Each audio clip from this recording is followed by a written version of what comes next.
Then Pilate had Jesus flogged with a lead-tipped whip. The soldiers wove a crown of thorns and put it on his head, and they put a purple robe on him. "Hail, King of the Jews!" they mocked, as they slapped him across the face.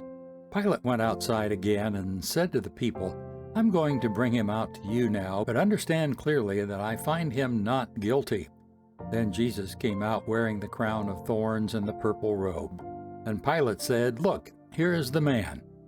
When they saw him, the leading priests and temple guards began shouting, "Crucify him! Crucify him!" "Take him yourselves and crucify him," Pilate said. "I find him not guilty." The Jewish leaders replied, "By our law, he ought to die, because he called himself the Son of God." When Pilate heard this, he was more frightened than ever. He took Jesus back into the headquarters again and asked him, "Where are you from?" But Jesus gave no answer. "Why don't you talk to me?" Pilate demanded. "Don't you realize that I have the power to release you or crucify you?" Then Jesus said, "You would have no power over me at all unless it were given to you from above. So the one who handed me over to you has the greater sin." Then Pilate tried to release him, but the Jewish leaders shouted, "If you release this man, you are no friend of Caesar. Anyone who declares himself a king is a rebel against Caesar." When they said this, Pilate brought Jesus out to them again. Then Pilate sat down on the judgment seat on the platform that is called the Stone Pavement, in Hebrew Gabbatha.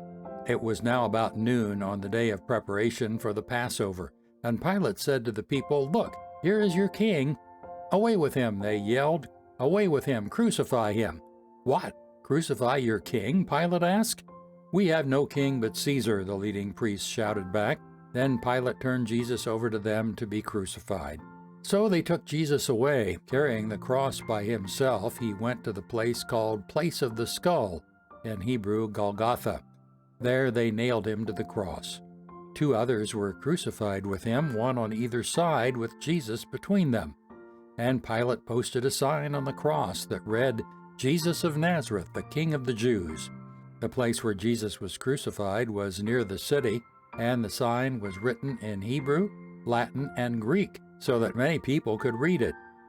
Then the leading priests objected and said to Pilate, "Change it from the King of the Jews to, 'He said, I am King of the Jews.'" Pilate replied, "No, what I have written, I have written." When the soldiers had crucified Jesus, they divided his clothes among the 4 of them. They also took his robe, but it was seamless, woven in one piece from top to bottom. So they said, "Rather than tearing it apart, let's throw dice for it." This fulfilled the scripture that said, "They divided my garments among themselves and threw dice for my clothing." So that is what they did. Standing near the cross were Jesus' mother and his mother's sister Mary, the wife of Clopas, and Mary Magdalene. When Jesus saw his mother standing there beside the disciple he loved, he said to her, "Dear woman, here is your son." And he said to this disciple, "Here is your mother." And from then on, this disciple took her into his home. Jesus knew that his mission was now finished, and to fulfill Scripture, he said, "I am thirsty." A jar of sour wine was sitting there, so they soaked a sponge in it, put it on a hyssop branch, and held it up to his lips. When Jesus had tasted it, he said, "It is finished." Then he bowed his head and gave up his spirit. It was the day of preparation, and the Jewish leaders didn't want the bodies hanging there the next day, which was the Sabbath, and a very special Sabbath, because it was Passover week. So they asked Pilate to hasten their deaths by ordering that their legs be broken. Then their bodies could be taken down. So the soldiers came and broke the legs of the 2 men crucified with Jesus. But when they came to Jesus, they saw that he was already dead, so they didn't break his legs. One of the soldiers, however, pierced his side with a spear, and immediately blood and water flowed out. This report is from an eyewitness giving an accurate account. He speaks the truth so that you also may continue to believe it.